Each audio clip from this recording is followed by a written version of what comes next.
నమస్తే, నేను దస్తగిరి. ఈ వీడియోకి ముందు ఒక 2 సామెతలు చెప్పి వీడియోలోకి వెళ్ళాలనుకో. ఫస్ట్ ఇది నిజం గడప దాటే లోపు అబద్ధం ఊరంతా తిరుగు. రెండోది మసిపూసి మారేడుగా చేయటం. ఈ 2 సామెతలకు సంబంధించినటువంటి అంశం ఈ రోజు ఇందులో చర్చించబోదు. ఒక రకంగా చెప్పాలంటే దేశంలో ఎక్కడైనా సరే రెవెన్యూ సమస్యలు ఎప్పటికీ మారదు, ఆ వ్యవస్థ మార్చే యోధుడే లేడనేది ప్రజల్లో ఒక చర్చ ఉంటుంది. ఎందుకంటే రక్తబంధం పంచుకున్న అన్నదమ్ములు కూడా ఒక సెంటు కోసమో ఒక అడుగు కోసమో హత్యలు చేసుకున్నటువంటి పరిస్థితి, పూర్తిగా దూరంగా ఆ కుటుంబాల మధ్య రిలేషన్స్ కూడా పోయినటువంటి పరిస్థితి అనేక సందర్భాల్లో బలవంతుడు బలహీనుడు మధ్య గెలిచినటువంటి అంశాలు ఎక్కువ రెవెన్యూలో. అలాంటి ఆ వ్యవస్థని కూకటి వేలితో ప్రక్షాళన చేయాలని అప్పటి ముఖ్యమంత్రిగా ఉన్నటువంటి జగన్మోహన్ రెడ్డి గారు ఈ రెవెన్యూ వ్యవస్థలో అత్యంత కీలకమైనటువంటి సంస్కరణ తీసుకురావడం జరిగింది.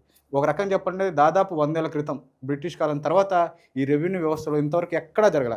కానీ ఇలాంటి మంచి వ్యవస్థను కూడా ఏం చేశారని కూడా ఒక్కసారి చూద్దాం. ముఖ్యంగా ఇది ఈనాడు కన్నా ఇక్కడ ఒక డేట్ ఉంది. ఏదైతే డేట్ కి సంబంధించిన చూస్తే 2024 5వ నెల 10వ తేదీ. ఇందులో ఏమనుంది? మీ భూమి మీది కాదు, ల్యాండ్ టైటిల్ యాక్ట్ జగన్ దుర్మార్గ చట్టంతో అని బ్యాన్ రైటం ఇది. అంటే ఎప్పుడు ఎగ్జాక్ట్ గా 5వ నెల 10వ తారీఖు, అంటే ఎన్నికల సమయంలో బాబును మళ్ళీ రప్పిద్దాం అని ఒక తీసుకురావడం జరిగింది. అయితే అసలు రీసర్వేకి సంబంధించిన అంశంలో చూస్తే ఈనాడు రాస్తున్నటువంటి కుట్రపూరితమైనటువంటి ఎన్నికల ముందు ఏ విధంగా రాశారు చూడొచ్చు. మీ భూమి మీది కాదు, ల్యాండ్ టైటిలింగ్ యాక్ట్ ముసుగులో స్థిరాస్తులు దోచుకునే కుట్ర, చిన్న సన్నకారు రైతులు నిరక్షరాస్యులు మీ భూమికి దూరంగా ఉండేవారు తొలి బాధితులంట. అంటే ఇక్కడ కూడా చూడొచ్చు, ఇది ఒక రకమైనటువంటి ఈ లైన్. అయితే ఇక్కడ చూసారా ఏ రకంగా ఇది జగన్ మార్గ్ దోపిడీ చట్టం అంట. ఇది జగన్ మార్గ్ దోపిడీ చట్టం అని ఎలా రాశారు చూడండి. ఇక్కడ ఏదైతే ఈ లీడ్ పాయింట్స్ ఉన్నాయో ఆ లీడ్స్ పాయింట్ చిన్న సన్నకారు రైతులు వీళ్ళలాగా ఇక్కడ ఆ భూమిని తీసుకొని వెళ్ళిపోయేలాగా అంట. ఈ రకంగా ఈనాడు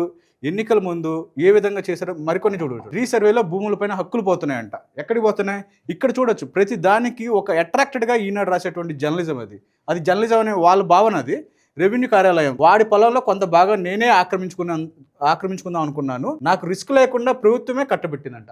అంటే ల్యాండ్ టైటిలింగ్ యాక్ట్ వల్ల వాళ్ళు చెప్పేది ఏంది? బలవంతులు నాయకులు అనమాట, లీడర్సే ఆ పేదవాళ్ళ భూములు తీసుకుంటామని ఈ కాటన్ ఉద్దేశం. ఇలాంటి ఈ చట్టము ఏంటి? అసలు ఈ చట్టం అంటే ఉద్దేశం ఏంటి అని చూస్తే ఈ భూములకు సంబంధించినటువంటి అంశం పైన కేంద్ర ప్రభుత్వం ప్రవేశపెట్టింది. ఎన్నికలకు సంబంధించిన గతంలోనే ఎన్నికల సమయంలోనే ఇది తీసుకురావడం జరిగింది. అయితే ఇందులో ముఖ్యంగా పట్టణ గ్రామీణ ప్రాంతాల్లో భూ సంబంధిత సంస్కరణలకు సంబంధించి అమలు చేసిన రాష్ట్రాలకు 50 ఏళ్ళు వడ్డీ లేని రుణాలు ప్రతిపాదించారు. దీంతోపాటు భూ పరిపాలన ప్రణాళిక నిర్వహణకు సంబంధించినటువంటి ఖచ్చితమైనటువంటి చర్యలు ఉండాలి. ఇలాగా ఏదైతే ప్రజల కోసం ఉపయోగపడేలాగా డైరెక్ట్గా ల్యాండ్ టైటిల్ యాక్ట్కి వెళ్ళడానికి ఏ విధంగా కూడా అవకాశం లేదు. కారణం ఏంటంటే ల్యాండ్ టైటిల్ యాక్టింగ్కి వెళ్ళాలి అంటే ముందుగా ఆ విలేజెస్లో ఉన్నటువంటి భూములకు సంబంధించినటువంటి అంశం పైన సర్వే చేయాలి.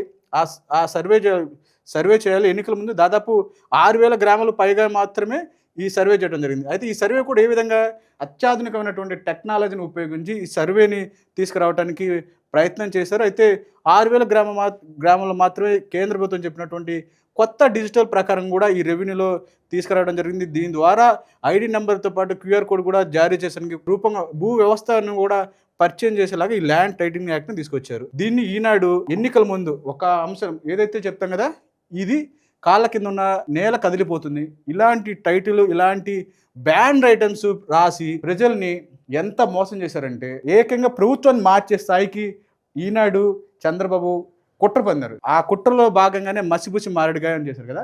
దీనికి ఇప్పటి వరకు చెప్పినటువంటి అంశం. రెండోది మసిపూసి మారేడుగాయ చేయడం అంటే ఇది. మరి మొదటిది నిజం గడప దాటేలోపు అబద్ధం ఊరంతా చక్కెర కొట్టుకుంటూ వస్తుందని చెప్పారు కదా. ఇప్పటి వరకు ఈ అంశాల మీద ఏదైతే ల్యాండ్ టైటిల్ యాక్ట్ రీసర్వే మీద జరిగినటువంటి అంశాలు మాత్రం ఎన్నికల ముందు రాసింది, అంటే వైఎస్ఆర్సీపీ ప్రభుత్వం ఉన్న సమయంలో. మరి తెలుగుదేశం ప్రభుత్వం అధికారం వచ్చిన తర్వాత ఇదే ల్యాండ్ టైటిల్ యాక్ట్ సంబంధించి రీసర్వేకి సంబంధించినటువంటి అంశం పైన ఇది చూడండి. ఇది ఈనాడు బ్యాన్ రైటం. ఎప్పుడు అని చేస్తే డేటు 3వ తారీఖు జనవరి 1, 2026. కేంద్ర మంత్రి ఇక్కడ ఏం రాశారు? రీసర్వేలోనే దేశంలోనే ఏపీ మొదటి స్థానం కేంద్ర మంత్రి పెమ్మసాని చంద్రశేఖర్. ఇతను Telugu Desam party MP, Guntur MP. ఇక్కడ ఏం రాశారు కూడా ఈ నెల చదువుదాం.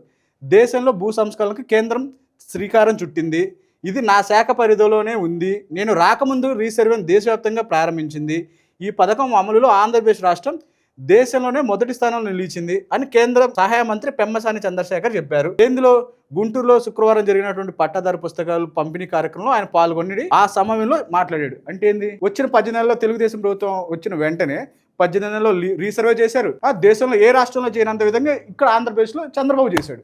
అది నమ్మాలి. ఎందుకు నమ్మాలంటే ఈనాడు. ఈ రోజు చూసారా ఒకే అంశాన్ని ఏ విధంగా రాశారు.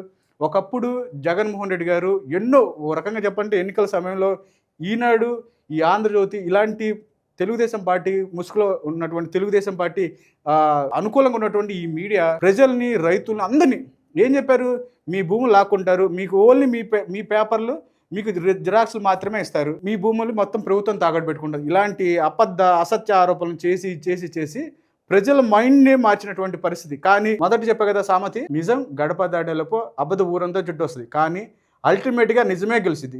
దేశంలోనే ఏపీ మొదటి స్థానానికి రావడానికి ఏకైక కారణం జగన్మోహన్ రెడ్డి గారు తీసుకున్నటువంటి ఒక నిర్ణయం. ఒక రకంగా ఈ నిర్ణయంతో అధికారాన్ని కోల్పోయి ఉండొచ్చు, కానీ ఈరోజు ప్రజల మనసులో జగన్ చేస్తున్నటువంటి ఏ అంశమైనా సరే దూరదృష్టి ప్రజల కోసం మాత్రమే చేయిస్తాడని జగన్మోహన్ రెడ్డి గారి నిర్ణయం ఈరోజు ఈ దేశంలోనే నెంబర్ 1గా నిలిచిందని చెప్పని చూసావా. దానికి గర్వంగా జగన్మోహన్ రెడ్డి గారి కార్యకర్తలు ఎవరైనా సరే జగన్ చేశాడంటే ప్రజలకు మంచి జరిగే దాని గురించి మాత్రమే ఆలోచిస్తాడని కూడా చాలా స్పష్టంగా ఈ అంశాన్ని చూస్తే అర్థమవుతుంది.